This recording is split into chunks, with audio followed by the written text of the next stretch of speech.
Bonjour Laetitia, merci d'être avec nous aujourd'hui.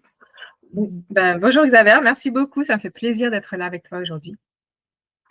Alors, peux-tu présenter tes services et qui tu es surtout auprès des personnes qui nous écoutent? Alors, je suis Laetitia Delerme et depuis 3 ans, même bientôt 4, je suis dans le domaine de la formation pour adultes. Donc, je suis auditrice Calliope. J'accompagne également aussi les organismes de formation à la certification. Et avant toute chose, j'ai démarré dans le domaine de la formation en tant que formatrice pour adultes et consultante en bilan de compétences. D'accord. Donc aujourd'hui, tu as cette double casquette où tu accompagnes, donc tu es habilitée à fournir du conseil, mais tu as aussi la posture d'auditrice. Comment tu arrives à jongler entre ces deux rôles? Parce qu'il y a un fossé entre les deux. Oui, mais j'ai fait du théâtre quand j'étais jeune. Et à part ça, ce sont deux choses qui sont très complémentaires dans le sens où on apprend énormément lors des audits. Ça permet d'accompagner encore mieux les organismes de formation en tant que consultante. Et la posture principale, c'est qu'on ne doit pas donner de conseils lors des audits. Ça, c'est la posture de base qui n'empêche pas, évidemment, de reformuler, d'expliciter les attendus des indicateurs. Par contre, c'est vrai qu'on ne peut pas répondre à des questions où derrière, il faudrait développer sur des solutions pour répondre aux indicateurs si ceux-ci ne sont pas répondus lors de l'audit. J'avoue que pour quelqu'un comme moi qui aime beaucoup accompagner, beaucoup donner de conseils, ça peut être frustrant, mais pour le coup, je me rattrape en accompagnement. Donc là, je donne de tout. Oui, et puis tu as aussi une posture quand tu es auditrice où tu coaches pas mal grâce à un questionnement assez puissant pour avoir travaillé avec toi en tant qu'auditrice. Et c'est aussi un plus quand tu travailles avec Entre Coachpreneurs où tu poses énormément de questions en amont aux personnes qu'on t'envoie. Oui, ça, pour bien comprendre. Ouais, pardon, pour bien comprendre leur fonctionnement, comment ils ont créé justement leur processus. Et tout ça, c'est autant de choses à comprendre lors de l'audit que de l'accompagnement pour que l'audit et l'accompagnement se passent au mieux, sachant que la deuxième posture de base, c'est la bienveillance. Donc, les audits ne sont pas des moments qui doivent être stressants, même s'ils le sont bien évidemment parce qu'il y a toujours un enjeu. Mais l'idée, c'est vraiment et c'est là où je suis contente d'intervenir, pour changer un peu la vision des organismes de formation sur l'audit Calliope, sur les auditeurs et auditrices Calliope. C'est qu'on est vraiment là pour les accompagner à se certifier quelque part, parce que on veut déjà comprendre comment ils fonctionnent, voir de quelle manière ils répondent aux attentes, et sachant que c'est un processus qui est là pour les structurer, leur donner une visibilité qualitative auprès du public. Donc, on n'est pas là pour sanctionner, on est vraiment là pour dire ce qui va pas, ce qui correspond ou pas au référentiel. Derrière, on leur donne des indications uniquement sur donc, les non-conformités. Et ces non-conformités sont des axes d'amélioration. C'est comme ça vraiment qu'ils doivent le prendre pour continuer à se structurer et à répondre aux indicateurs. D'accord. Effectivement, pour la certification de qualité dans le milieu de la formation professionnelle, c'est la certification Calliope. Quelle est la définition que toi, tu donnerais à cette certification-ci? Pour moi, la certification Calliope, c'est un label qui reconnaît la qualité de service des organismes de formation, donc la manière dont ils sont organisés pour produire et proposer des offres de formation qualitatives du début jusqu'à la fin du process. Le stagiaire est accompagné véritablement dans son progrès, dans l'acquisition de ses connaissances. Et en fait, Calliope, c'est vraiment une trame qui permet de vérifier qu'au niveau pédagogique, commercial, structurel, tout est fait de manière à ce que les prestations soient de qualité. Ça leur donne un avantage aussi concurrentiel et marketing sur le marché de la formation qui, on le sait, est très concurrentiel pour le coup. Et c'est comme un tampon qualité qui donne envie de travailler avec eux. J'entends souvent de la part des personnes de la formation professionnelle, hein, que ça soit formateur, accompagnateur, bilan de compétences, CFA ou VAE, le fait que c'est réglementaire. Quels sont les enjeux réglementaires dans cette certification-là? Alors, en tant qu'enjeu de réglementaire, bon, déjà, il y a la veille réglementaire qui doit être faite régulièrement par les organismes de formation. Donc, surtout les nouveautés, les documents, les manières de se structurer qui évoluent avec le temps et avec l'amélioration continue du process. Après, il y a deux choses différentes. Calliope va s'attacher vraiment au process, à la manière dont on travaille et la manière dont on répond aux indicateurs. La réglementation, ça va être plus particulièrement des informations, par exemple le NDA typiquement, de quelle manière on l'utilise, quid des formateurs indépendants ou qui n'en font que très peu quand on les utilise comme prestataires. Voilà, ce sont des données qui sont plus précises et différentes en fait. Calliope ne va pas s'attacher à vérifier, par exemple, qu'un organisme de formation vérifie le NDA de chacun de ses prestataires. Il va vraiment regarder d'autres choses comme les relations en fait et les responsabilités entre l'organisme donneur d'ordre et ses prestations et ses prestataires, ses sous-traitants. D'accord. Est-ce que tu as une anecdote que tu aimerais partager lors d'un audit ou lors de l'un de tes accompagnements? Alors, en fait, ce qui est intéressant en audit, c'est qu'on est envoyé, j'allais dire aux quatre coins de la Terre, enfin, en tout cas, en quatre coins des domaines de métiers qui puissent exister. Donc, la dernière fois que je suis partie en audit, c'était assez incroyable, j'étais au fin fond de la Savoie et je me suis perdue. Et en fait, je ne m'étais pas perdue, j'étais arrivée au bout d'un champ où les vaches me regardaient très bizarrement en me demandant ce que je faisais là. Et en fait, j'étais vraiment à 2 pas de mon audit qui se tenait dans une ferme. Donc, en fait, on peut vraiment voir de tout et on découvre des personnes comme des activités tout aussi intéressantes. Et je trouve que personnellement et professionnellement, c'est enrichissant parce qu'on se rend compte, déjà, dans l'audit Calliope, on se rend compte de la variété des organismes et de la variété des organisations, des types d'organisations internes au niveau de la formation. Et c'est en ça que Calliope vraiment ne donne pas des impératifs d'organisation, mais vérifie qu'on s'organise de manière à répondre et on s'organise de la façon qui nous semble la meilleure pour nous. Et en même temps, on se rend compte que tout le monde peut former, en fait, finalement, du fermier jusqu'à l'ingénieur informaticien. Et c'est ça qui est super intéressant. Oui, en passant par la médecine et en passant par… j'ai fait quoi d'autre? Moi, j'ai fait le pole dance également. Ah oui, quand même. Intéressant. Voilà. Oui. C'est intéressant. Tu disais que tu étais en Savoie. Effectivement, tu es assez frontalière, toi, de la Suisse. C'est une de tes qualités de connaître le système français et le système suisse et surtout cette micro… écosystème, je dirais, des frontaliers. Je sais qu'en Suisse, il y a une autre certification qui s'appelle Educa, pardon. Oui. À chaque fois, je fais l'erreur. Heureusement que tu es là. Donc, tu as Educa et Calliope. C'est quoi les liens entre ces deux certifications? Comment ça se passe? Alors, Calliope comme Educa sont basés sur la norme ISO 9001. Comme beaucoup en fait de certifications qualité, puisque ISO 9001, c'est la base de la certification qualité, qui certifie les processus mis en place au sein des organisations pour assurer la qualité de service. Calliope est une version légère, allégée en fait de ISO 9001. De la même manière, Educa l'est aussi. Par contre, elle est beaucoup plus poussée.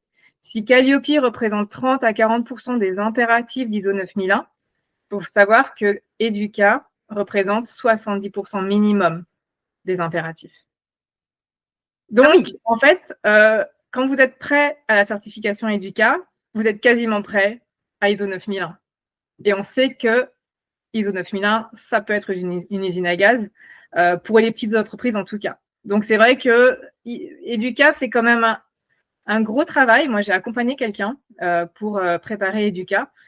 Mais j'avoue que c'est beaucoup, beaucoup de travail et on a dû travailler avec quelqu'un qui s'y connaissait en ISO 9001 parce que ça dépassait honnêtement mes compétences et mes connaissances. Donc, voilà. Calliope, honnêtement, si on s'organise correctement, c'est pas très compliqué. Ça demande du temps, ça demande de l'organisation et c'est pas plus mal parce que ce qu'on peut remarquer aussi en audit, c'est que les formateurs ne sont pas structurés, ils sont très bons dans leur domaine, mais ils manquent de structure. Et ce que j'ai comme anecdote supplémentaire, mais dans le sens retour client, c'est que même si c'est compliqué, même si ça a demandé beaucoup de travail en amont, ils sont très contents au final d'avoir passé Calliope parce que ça leur a donné une structure. Ça leur a permis de prendre le pouls aussi de leur organisme, de leur service, de savoir qu'ils font du bon travail et ça, c'est super valorisant pour eux. Et la certification Calliope, c'est vraiment l'aboutissement et la reconnaissance de tout ce travail. Donc, c'est super intéressant de voir le côté structuration de Calliope. Justement, depuis septembre 2023, avec la FAQ V2 qu'on a sur Calliope, on peut faire certifier un site à l'international, à savoir qu'une entreprise française peut ouvrir un organisme de formation en Suisse. Comme ça, ils n'ont pas à faire ETUK. Ils peuvent rester Calliope pour continuer à promouvoir les formations avec des personnes françaises, dirons-nous. Mais on voit également des modèles se créer où les organismes français font appel à la formation professionnelle, mais complètement à l'international. Ils n'ont pas forcément que des formateurs francophones et de surcroît, je dirais, basés en France. Selon toi, ça impacte quel indicateur d'avoir des formateurs comme ça aux quatre coins du monde? Alors, pour moi, il y a 4 indicateurs principaux qui sont impactés par ce développement à l'international. Le premier, l'information, c'est-à-dire de quelle manière le siège va transmettre l'information aux filiales et ensuite de quelle manière les filiales vont transmettre à leurs clients potentiels, sachant que souvent il y a des différences de langue. Ensuite, le suivant, ce serait celui d'après, le 21 et 22, qui concerne le recrutement des prestataires ou des formateurs, en tout cas de l'équipe pédagogique, et son suivi en termes de développement professionnel. Parce que comment justifier depuis le siège que soit les salariés, les salariés, c'est plus simple quand ce sont des structures juridiques facilement reliées juridiquement. Mais si ce sont des prestataires, qu'est-ce qu'ils vont mettre en place pour s'assurer que le développement des compétences est correct, que la veille est régulièrement faite également. Donc ça va être les éléments du 23. Et puis, le dernier, c'est la sous-traitance. Donc, de quelle manière les responsabilités sont partagées entre le donneur d'ordre et le sous-traitant et comment le donneur d'ordre, surtout, va vérifier l'application de ces responsabilités par le sous-traitant. Oui, effectivement. Donc, un sous-traitant suisse qui est soumis à ETUK trouvera logique, on va dire, Calliope. En revanche, un sous-traitant qui n'est pas soumis à ce type de certification dans son pays et qui n'est pas soumis, vu qu'il est petit organisme, à la ISO 9001 ou à la 21001, vu que la 21001, elle est spécialisée dans la formation professionnelle, va trouver ça, comment dire, il va beaucoup poser de questions pour savoir pourquoi on lui impose autant de process et de choses à faire. Oui, et puis il traînera peut-être un peu des pieds aussi pour transmettre les documents, pour faire ce qu'il doit faire. Et après, c'est tout un système de relance, de suivi de la part du donneur d'ordre en France qui n'est pas toujours évident. Et bien, justement, quels sont les conseils là, je vais faire appel à ta casquette d'accompagnatrice que tu pourrais donner pour optimiser une démarche qualité lorsqu'on est un groupe international avec des filiales ou potentiellement plusieurs structures sous forme d'holding financière? Déjà, le plus simple, c'est l'application des mêmes processus aussi bien sur le siège que dans les filiales. Vraiment faire en sorte que les process soient identiques parce que c'est plus simple pour tout le monde en fait et la même base de référence est appliqué pour le coup. Ensuite, ce serait, par exemple, pour des organismes internationaux, c'est très important, si on veut être certifié Calliope en tant que site étranger, d'avoir quand même les documents principaux en français. Parce que l'auditeur va vérifier cela. Il n'est pas censé être bilingue et il doit pouvoir attester de l'application du référentiel. Donc, à travers des documents qu'il puisse lire et interpréter. Donc, c'est la difficulté aussi quand on a quand des organismes, des organisations qui ont l'anglais comme langue principale de travail, parce qu'ils n'ont rien en français, en fait. Tout est en anglais. Donc là, il va y avoir un processus, un projet, en fait, de traduction des documents réglementaires, en fait, comme la convention de formation, comme le règlement intérieur, comme ces choses-là, qui doivent être impérativement, en français. Oui. Et après, c'est un suivi proche des équipes, parce que c'est vrai que c'est beaucoup de sensibilisation. En fait, Calliope, souvent, les formateurs ne comprennent pas l'intérêt. Ils en voient plutôt les inconvénients.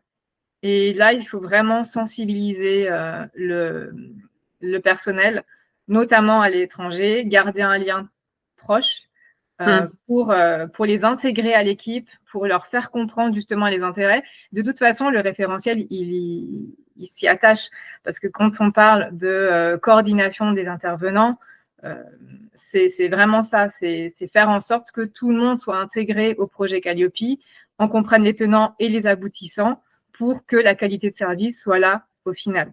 Donc, voilà, si je peux résumer, ce serait déjà traduire en français, s'assurer que les documents réglementaires soient en français. Le reste, le contenu pédagogique, les programmes de formation, quoique ça, en fait, ça se discute, ils peuvent être dans la langue du pays, mais il faut absolument que les relations contractuelles avec les clients financés soient en français.